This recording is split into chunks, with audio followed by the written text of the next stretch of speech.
All right, this is a bit of an update to my 1988 Chevy K1500.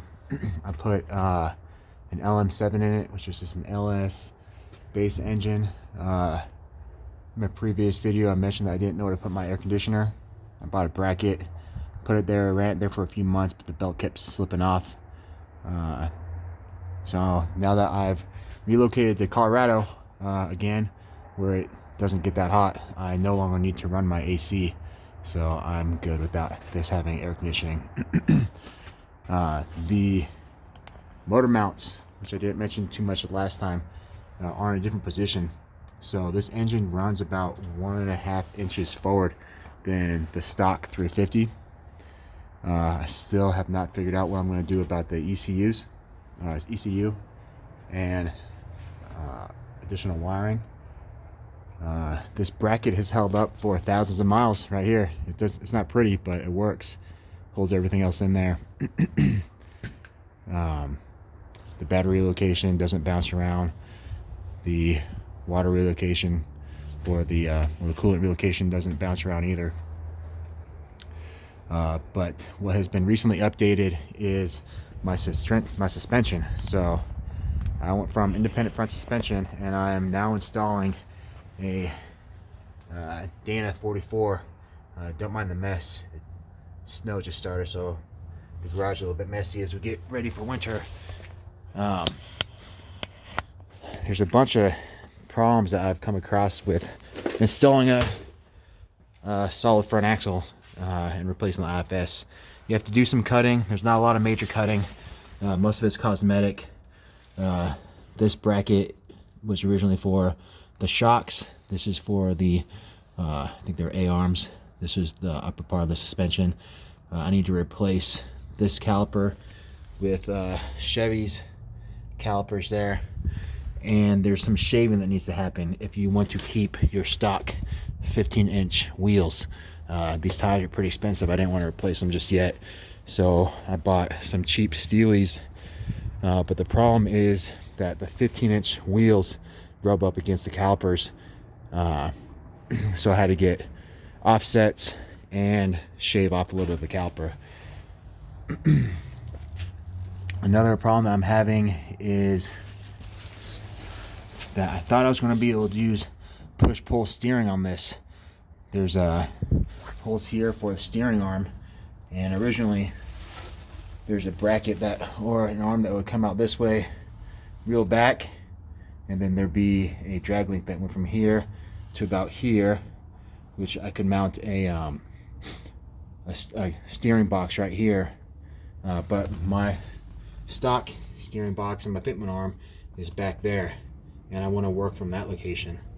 So I was thinking that I was going to be able to bring an arm out from here and go straight to my pitman arm, which is right there. But that is only about 18 inches going straight.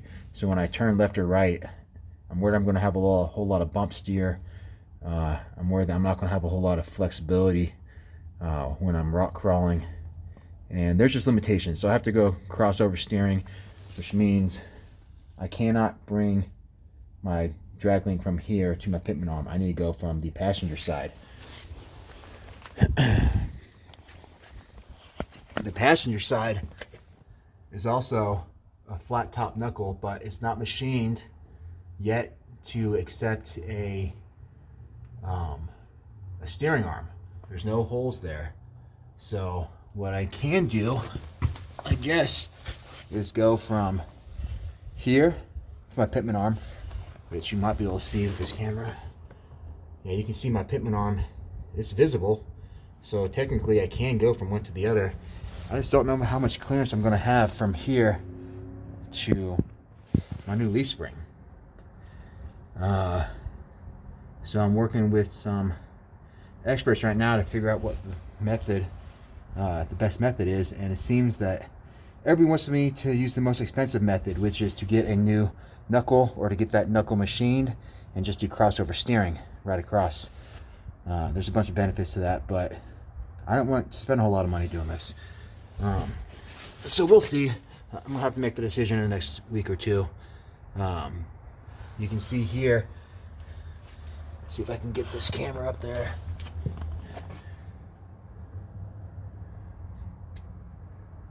I don't have a whole lot of clearance between the caliper and the wheel right now. So if a rock gets lodged in there, there's not going to be a whole lot of room. So after this season or next season, I'll replace these tires, and I'll just go to a 16 or 17-inch wheel and give myself some more room back there.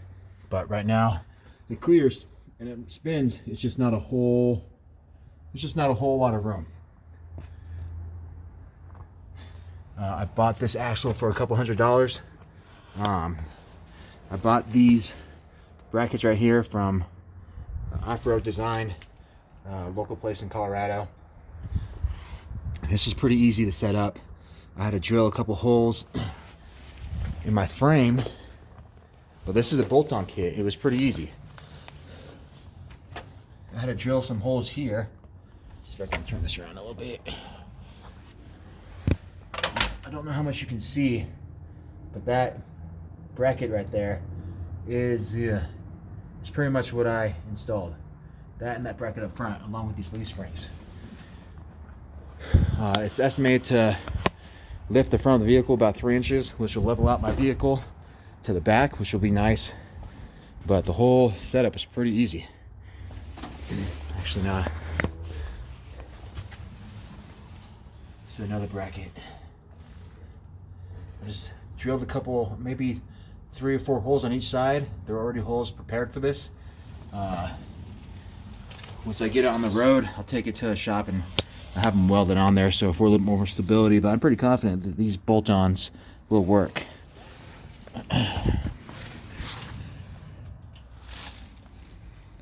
Bolted there, 2 in here, and 2 over there. It's pretty strong. Put some Loctite in it. They're probably not going to go anywhere. Most of the cutting that I had to do was right here. This supported my differential for the independent front suspension, and that differential is gone. It's now replaced with I said differential, but I don't mean differential. There was,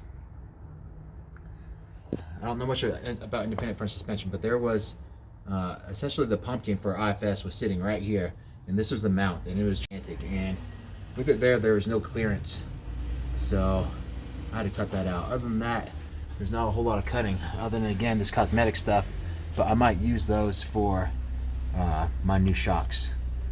But that's it. If you guys got any questions, shoot me a message on the YouTube channel. I'll respond to whatever I can.